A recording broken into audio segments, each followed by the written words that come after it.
Thank you. Thank you very much. Thanks for being here. Hi, guys. Bom dia.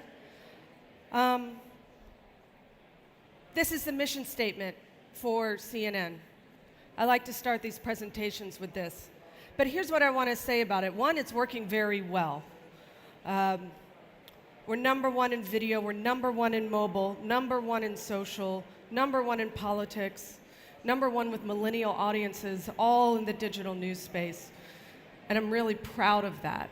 I'm immensely proud of these teams of journalists. There's about a little bit less than 500 digital journalists working for CNN around the world.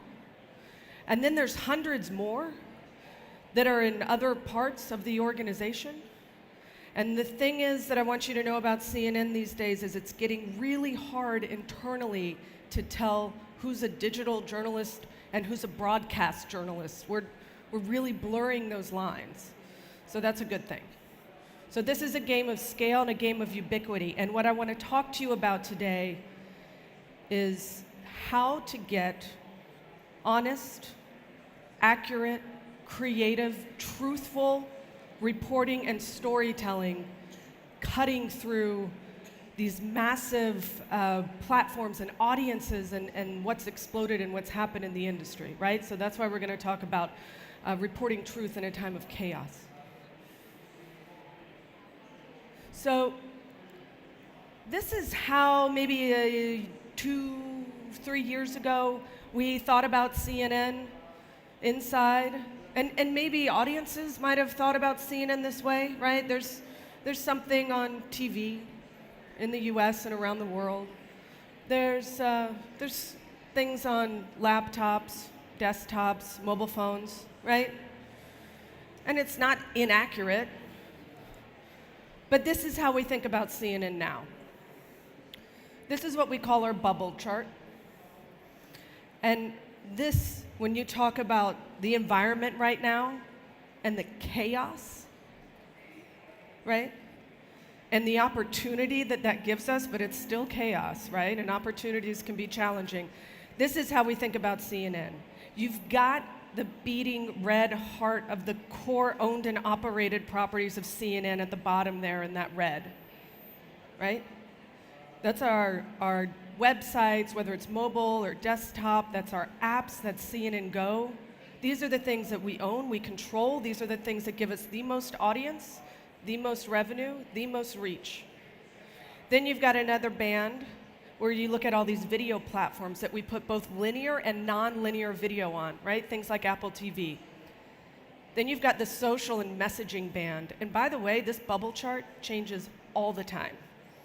New platforms coming on, coming off. It's usually coming on, to be honest. So messaging apps like Line and Kik, all the things we're doing on Facebook, all the things we're doing on Snapchat. I'll show you an example of that in a little bit.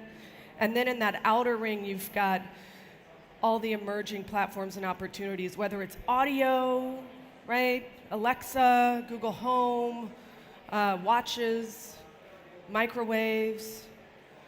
We're not on microwaves, but maybe we will be one day. So this is how we think about this opportunity, okay? That's CNN now. So there's chaos at least on two fronts. There's chaos on the front of just the news cycle. I've been working in digital journalism for 20 years, and I've never seen a news cycle like this. There's President Trump, which is unconventional, an unconventional presidency, to say the least. There's hurricanes, there's earthquakes, there's refugee crises, there's the climate change conversation, there's protests in the United States and around the world about justice and the lack thereof. There's a raging conversation going on still, right now, and to come about sexual harassment. This is, it's just exploded. I've never seen a news cycle like this. And the job of getting global, independent journalism out throughout those bubbles in that bubble chart to the right audiences at the right time is the game. right? The game is no longer to just broadcast out, yell out at a bunch of people and hope that they find the story that's most relevant to them, the story that must be shared and must be told. So here's our second front of chaos, right, which is just the industry.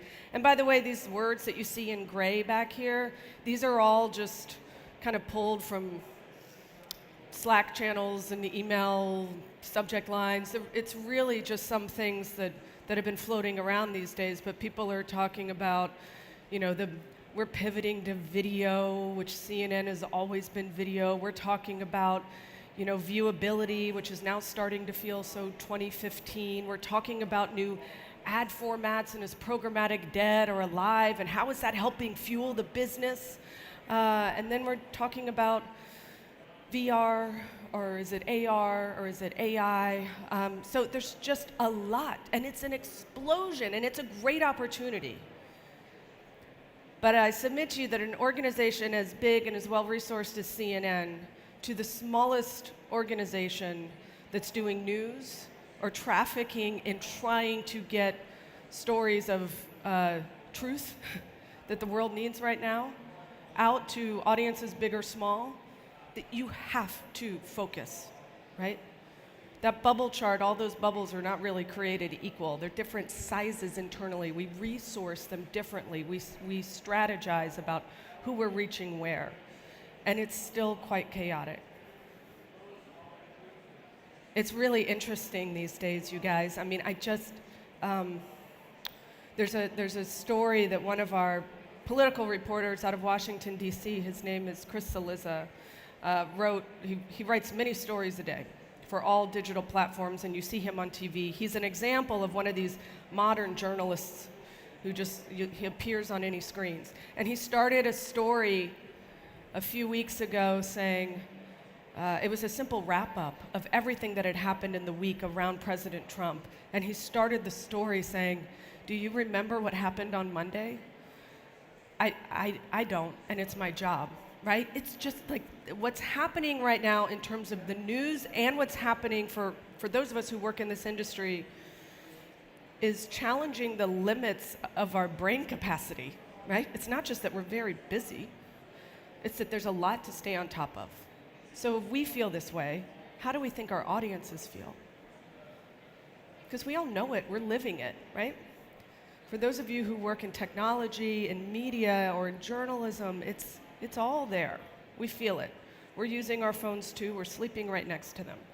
So this demand for attention that everybody talks about so much these days, this scarcity, this attention economy, these buzzwords that we talk about, is a very real thing.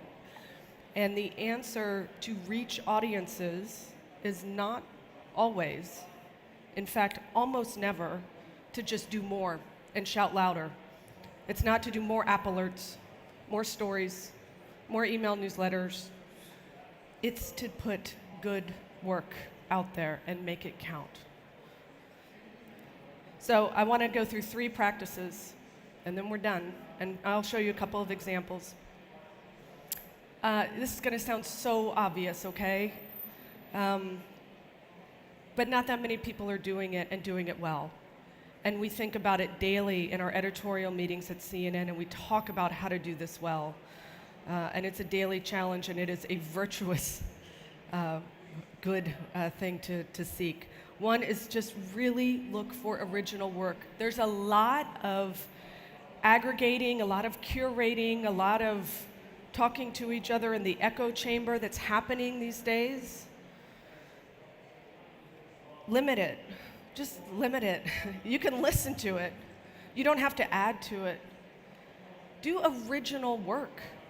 Do your own work.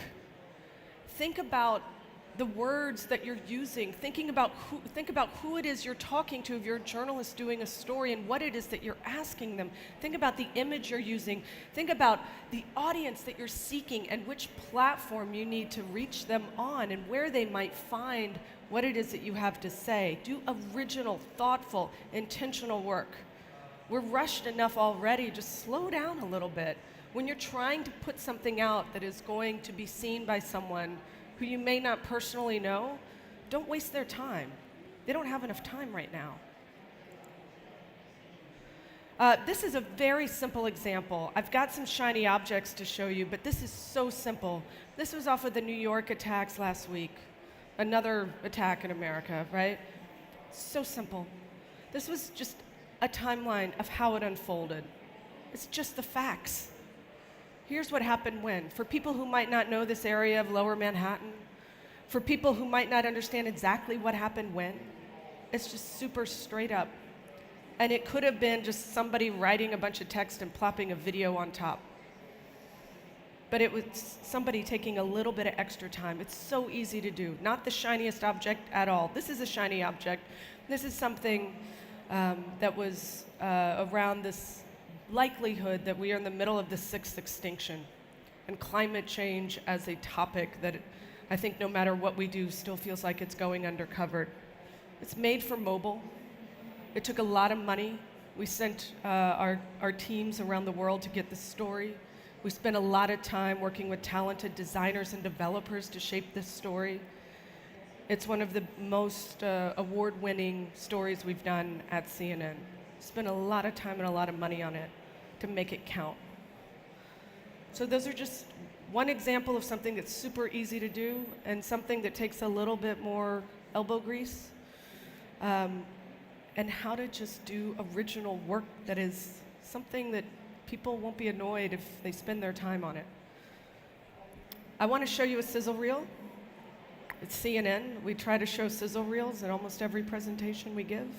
We recently relaunched our show on Snapchat. It's called The Update.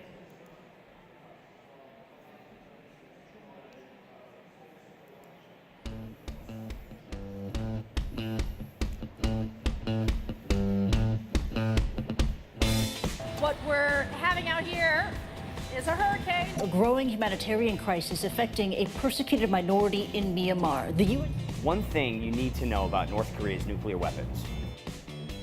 More than 1 million customers, no power. More than 56,000, no water. It landed in what they call the Japanese exclusive economic zone. 34 people were injured, and in neighboring Macau, 3 people were killed. But technically, the war is still ongoing because no peace treaty was ever signed. The situation right now at the moment is desperate. We're desperate in need of help. It's amazing. This is the most phenomenal thing I've ever seen. DACA may have ended today, but it does not define who I am. The fight is not over. We've only just started. All eyes are on this big screen for what we're told will be a major announcement about the missile launch. I feel like I'm feeling the backwash of a jet engine. Seeing Rohingya men, women, and children who tell us that they have lost their families.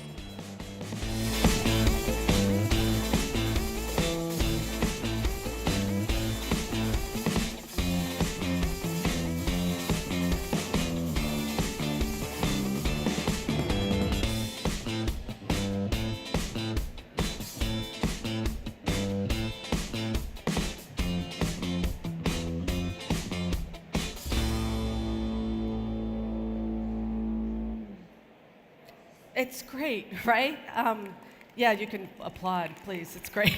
No, but this is, it's not a traditional broadcast, and it's not just an article plus a video floating on a website somewhere. See this opportunity? This is something that is crafted for a particular audience on a particular platform on a particular device. It's so exciting to work at a time like this. We are spending our energy focusing on things like this, especially with this audience, which on Snapchat has an average age of about 3.